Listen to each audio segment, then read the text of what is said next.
Selamat menyaksikan dan selamat belajar. Nah, di sini kita akan memasuki pembahasan contoh soal nomor 1. Misalkan R suatu ring dan A elemen R, tunjukkan bahwa himpunan IA ini adalah himpunan X elemen R dengan AX sama dengan 0, merupakan subring R. Nah, yang pertama itu diketahui R ring memiliki himpunan IA dengan himpunan X elemen R dengan AX sama dengan 0. Ini dimisalkan ini adalah R, kemudian ini adalah IA. Berarti IA ini mencakupi masuk dalam R. Selanjutnya kita akan membuktikan bahwa IA ini subring dari R. Akan ditunjukkan IA subring R. Yang pertama akan ditunjukkan IA itu bukan merupakan himpunan kosong atau 0 elemen dari IA. Nah, dengan syarat 0 itu anggota IA dikalikan A dari kiri itu harus sama dengan 0. Jadi karena A dikalikan 0 sama dengan 0, maka 0 elemen IA. Jadi IA ini bukan merupakan himpunan kosong. Selanjutnya akan dilanjutkan oleh Mbak Farah.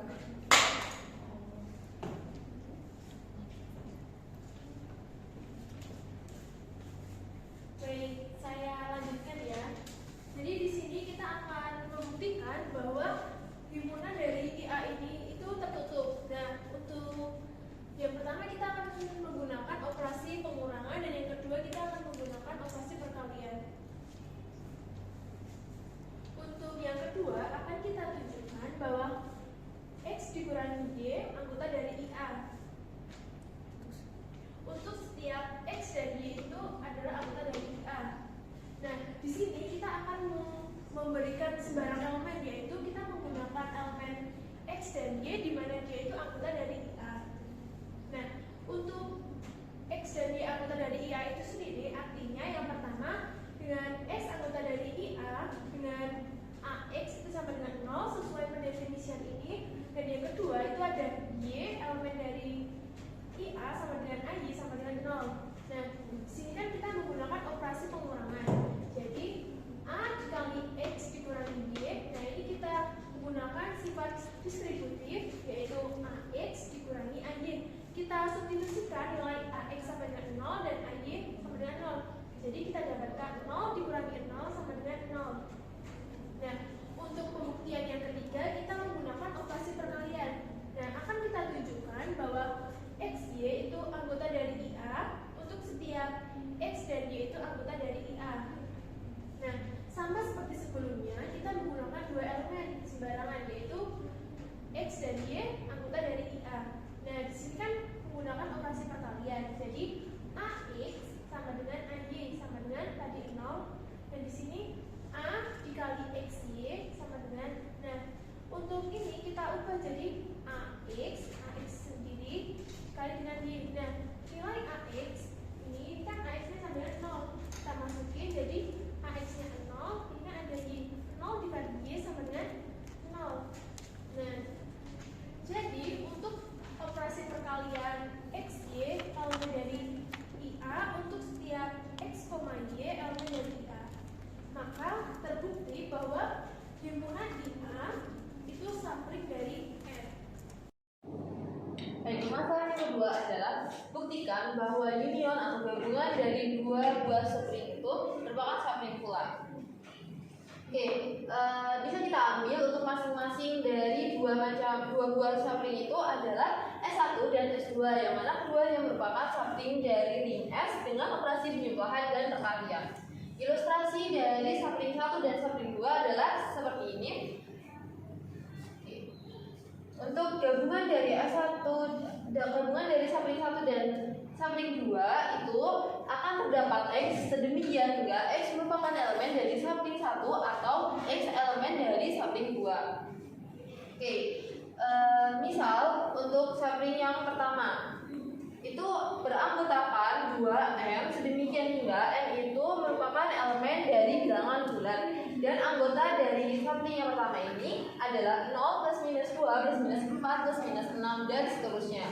Untuk subring yang kedua adalah 3N sedemikian hingga N itu merupakan elemen dari bilangan bulat, dan anggotanya adalah 0 plus minus 3 plus minus 6 plus minus 9 dan seterusnya. Yang pertama, kita perlu membuktikan bahwa S1 itu merupakan subring dari ring S.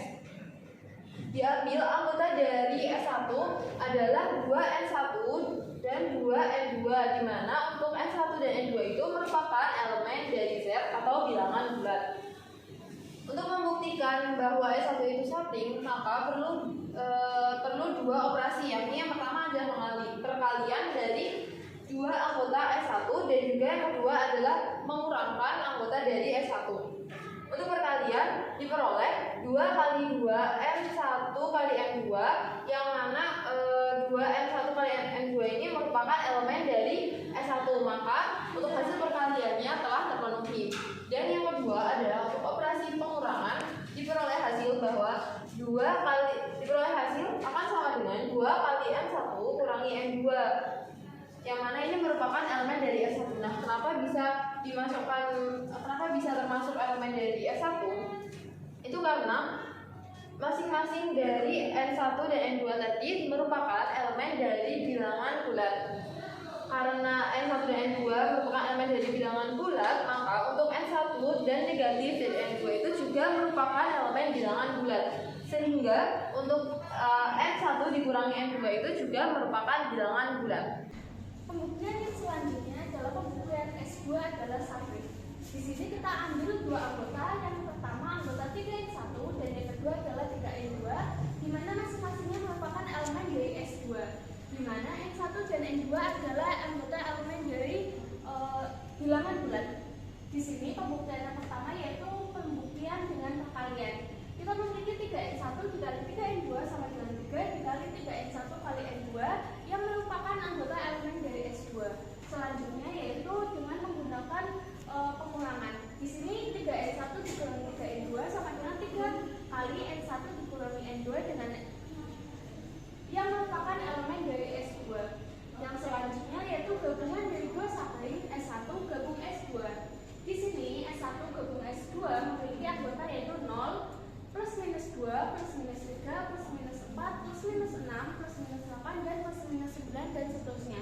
Dengan memperhatikan cara pembuktian subring, maka didapatkan 2N1 elemen dari subring 1, 3N1 elemen dari S2, yang kemudian kita ambil salah satu contohnya yaitu 3 dikurangi 2 menghasilkan 1. Hasil tersebut membuktikan bahwa 1 bukan merupakan elemen dari S1 gabung S2.